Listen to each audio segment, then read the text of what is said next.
Well, we're still here at Mobile World Congress in Barcelona, and I managed to catch up with my old friend Michael Carroll, who is the European correspondent for Telecoms Europe. Mike, what's hot this week? Undoubtedly Sony phones, specifically wristwatches with the phones. This is obviously the first time that they've branded the phones themselves, part of the whole 4-screen.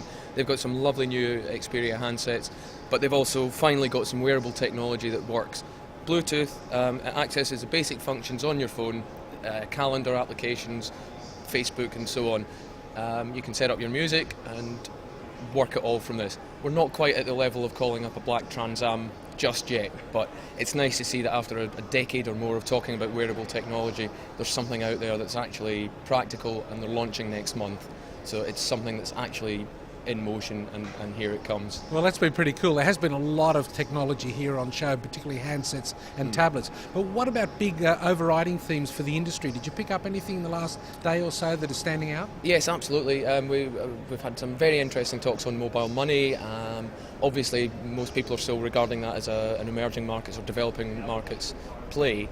But we've had some very interesting numbers on, the potential for mobile payment services. Telenor are doing very well in Pakistan with their service, and they're transacting billions of dollars. We've also picked up a little bit on revenue assurance and fraud prevention in machine-to-machine. There's been some statistics out recently that state that people obviously want machine-to-machine capabilities, but it's always that old chestnut of worrying about security. And a lot of the issues are you're sort of relying on some legacy technology that's long since been compromised. So we've seen companies like We Do Technology addressing that, adapting their own revenue and fraud assurance products to cover that. So what else is hot? I think all eyes were on Nokia this week because they've been announcing the latest in the high-end Lumia smartphones. But also what went a little unnoticed, some of the analysts I've spoken to were disappointed that they didn't speak more about the mass-market Lumia phones that are coming out, which, let's face it, is really going to be key for Nokia in maintaining its market share, and it's where it's always been good. The company also hasn't spoken a great deal about the Asha series that they launched late last year, which has flown off the shelves in developing markets.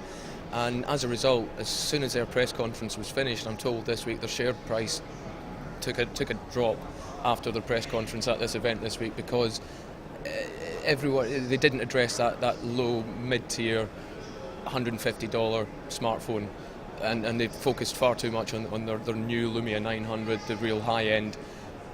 And I think they may have missed the. But it's a pretty schmick phone. I had a good look at it. It's a great phone. Yeah, absolutely. And if they want to give me one, I certainly wouldn't complain. But and what do you think about Google Schmidt telling us that within a certain number of years, everyone will have a $50 Android phone in their pocket worldwide? Yeah, I can believe that. I believe they have to get it into that price point as well in order to start to really ramp up the competition against Nokia. Because let's face it, although we may criticise Nokia and say that Apple and Google have caught up, Nokia is still the biggest handset vendor in the world by a long shot. We perhaps focus too much sometimes on the smartphone side of the whole handset market, forgetting that it's still a fraction of the overall market for mobile phones. So yeah, no, I think Google has to get that price point down, but they have to get the silicon vendors on board and keep everyone happy at this point. And that's going to be increasingly difficult, I think, with the number of vendors. At some point, the vendors are maybe going to want a little bit more exclusivity from Google than they're getting. But good luck to them. And in 3 words or less, what did you think about this year's show? Hot, busy. Yeah, hot and busy. There we are. 2 out of 3 is not bad. Yeah, Thanks, Mike. Thank you. Thank you.